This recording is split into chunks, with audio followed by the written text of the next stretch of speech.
और कितना सुंदर शिव महापुराण में दो, एक शमी पत्र, बेलपत्र, मंदार, धतूरा, इन सब की बड़ी महत्वता होती बड़ी। कल शिवरात्रि की पूजन में लाल फूल, श्वेत फूल, गेहूं के दाने, काली मिर्च, तिल, धतूरा, इन सब का बड़ा महत्व होता है। इसलिए एक एक चीज जो शिव पुराण में वर्णित है उसको छाट छाट कर आप लोगों को लिस्ट चल रही होगी आस्था चैनल पर। और पूरे आस्था चैनल पर हमने कहा है आस्था वालों को कम से कम पूरी कथा में 10 से 15 बार थोड़ी थोड़ी देर ठहरा कर उस लिस्ट को दिखाएं, जिससे लोग अपने मोबाइल पर उसका फोटो खींचें। अगर मोबाइल से सभी से कहेंगे कि वो जब लिस्ट दिखाई जाए पूजन सामग्री की, तो आप अपने मोबाइल से फोटो खींच लो, और जितने आपके मोबाइल में ग्रुप जुड़े हुए हैं व्हाट्सएप पर, सबको फोटो खींचा हुआ और लिखकर डाल दो कि कल शाम को 7 बजे से 8 बजे तक ऑनलाइन शिव जी का अभिषेक शिवरात्रि के पावन अवसर पर, और उसके पूजन की लिस्ट ये है। साथ में आप अपना नाम भी डाल दो कि मेरी तरफ से श्री शिवाय नमस्तुभ्यम, और आप सब इसको आगे बढ़ाते जाओ। ये शिव तत्व, शिव तत्व, शिव कथा कह रही है, भगवान शंकर का चरित्र कह रहा है। भगवान शिव ने पूर्व का भान देखा। शमी पत्र, मंदार, धतूरा, बेलपत्र, इन सबके पुण्य की महत्वता कितनी कितनी महत्व। शिव महापुराण का एक चरित्र बड़ा सुंदर आता है, और ये कथा हम पहले बात चुके हैं। उस कथा में इसका वर्णन किया था। यदि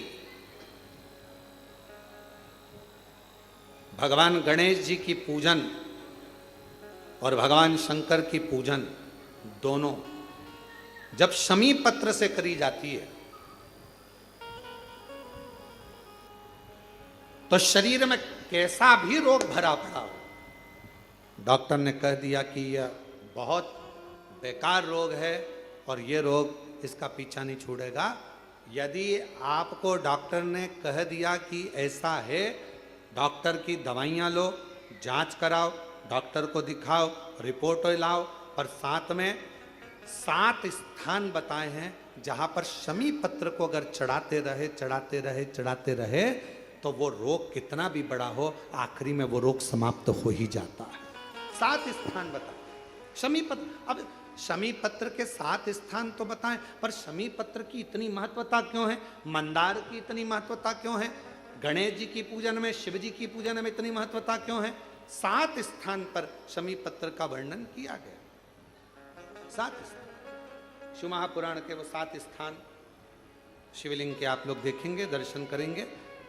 ये मानकर चलिए ये जलाधारी है, ये जहाँ से जल बहता है वो स्थान, ये शिवलिंग है। समझ में आ रहा है सबको?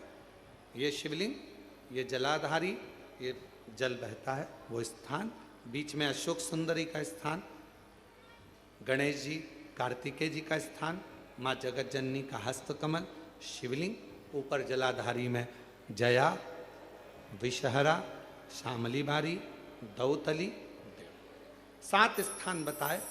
पहला स्थान अशोक सुंदरी का स्थान, द्वितीय स्थान भगवान श्री गणेश जी महाराज का स्थान, जहां गणेश जी का स्थान है सीधे भाग में, उस स्थान। तृतीय स्थान मां पार्वती जी का हस्तकमल।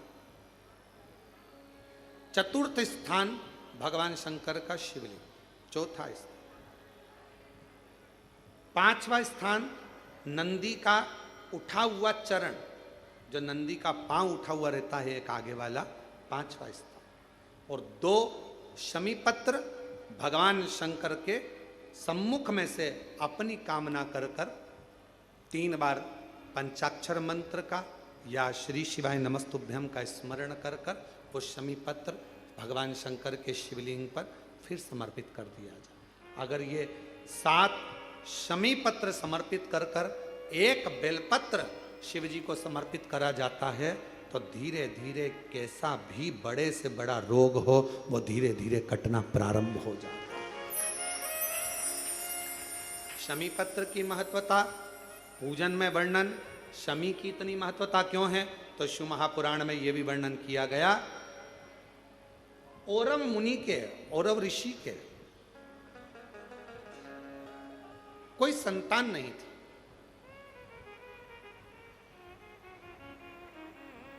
और औरव ऋषि की कोई संतान नहीं थी, बड़े दुखी थे। उनकी धर्म पत्नी ने एक दिन औरव ऋषि से पूछा कि संतान की प्राप्ति के लिए क्या करा जाए। औरव ऋषि ने कहा कि शिव के अलावा कौन, तो शंकर की आराधना करी उनकी धर्म पत्नी ने भी और औरव ऋषि ने।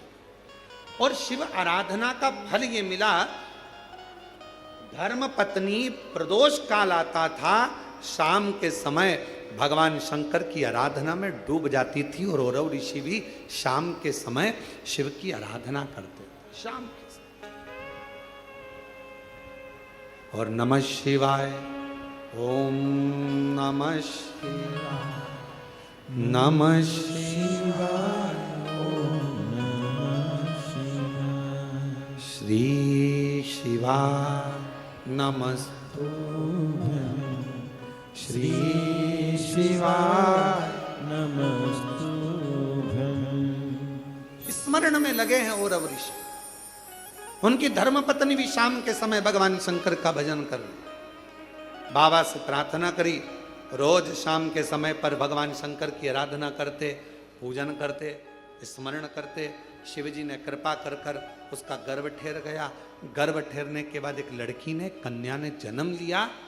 कन्या ने शाम के समय जन्म लिया, इसलिए औरव ऋषि ने और उनकी पत्नी ने उसका नाम शमी रख दिया। क्या नाम रखा? शमी। कन्या का जन्म हो गया। औरव ऋषि की यहां बड़ी बधाइयां बजी, खूब उत्सव मना। समय आया जब औरव ऋषि के यहां पर कन्या का जन्म हो गया। कुछ समय ही आनंद के साथ में एक ऋषि और हुए जिनका नाम था धौम्य ऋषि। और धौम्य ऋषि के यहां भी एक बेटे का जन्म हुआ जिसका नाम मंदार रखा। क्या नाम रखा? मंदार। एक कन्या जो औरव ऋषि के यहां जन्मी उसका नाम शमी था। धौम्य ऋषि के यहां जो बालक जन्मा उसका नाम, जम के बोलो सब लोग, मंदार। मंदार जानते हो ना, फूल होता ना मंदार का, आंकड़े का फूल जो होता मंदार। कई लोग हमसे कहते हैं, आप कहते हो संतान प्राप्ति के लिए आंकड़े की जड़ का, सफेद आंकड़े की जड़ का प्रयोग करो, मंदार की जड़ का प्रयोग करो। उसका कितना महत्व है जरा देखो तो शास्त्रों।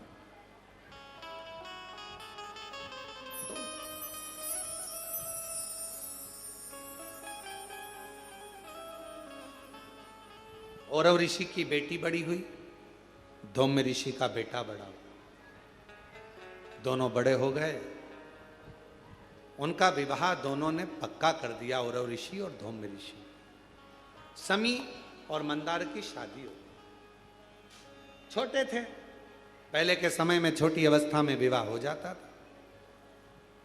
आज के समय में तो अवस्था हो जाती है, छोटा समझ में ही नहीं आता कब विवाह करना।